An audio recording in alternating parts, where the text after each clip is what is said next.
On the wall of the music room of my children's prep school in deepest Herefordshire in the 1990s was one of those timeline charts that simulate the flow of history in the form of a polyphony of overlapping lines.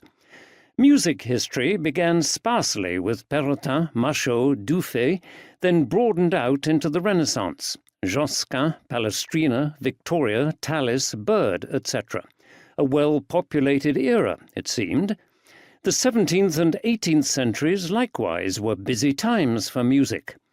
But as the 18th century faded into the 19th, there was a curious lull. In 1800, it turned out, there were only two composers worth mentioning: Haydn, still clinging on, and otherwise only Beethoven, 30 years old and monarch of all he surveyed.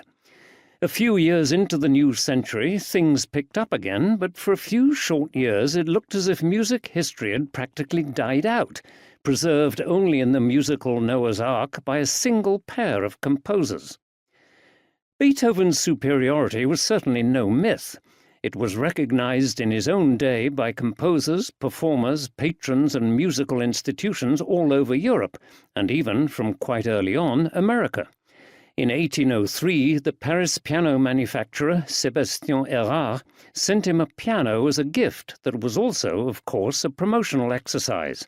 By 1808, Beethoven's reputation outside Austria was so great that Napoleon's brother, Jérôme Bonaparte, the so-called King of Westphalia, invited him to take up the post of Kapellmeister in Kassel at a tempting salary of 600 ducats, some £60,000 in today's money, while in Vienna his standing was such that a trio of aristocratic patrons put up an equivalent annuity to stop him leaving.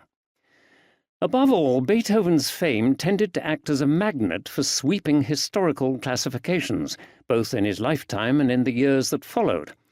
Most notorious was E.T.A. Hoffmann's description of him, in a contemporary review of the Fifth Symphony, as a purely romantic and therefore truly musical composer, because for Hoffmann music was the most romantic of all arts, one might almost say the only one that is purely romantic.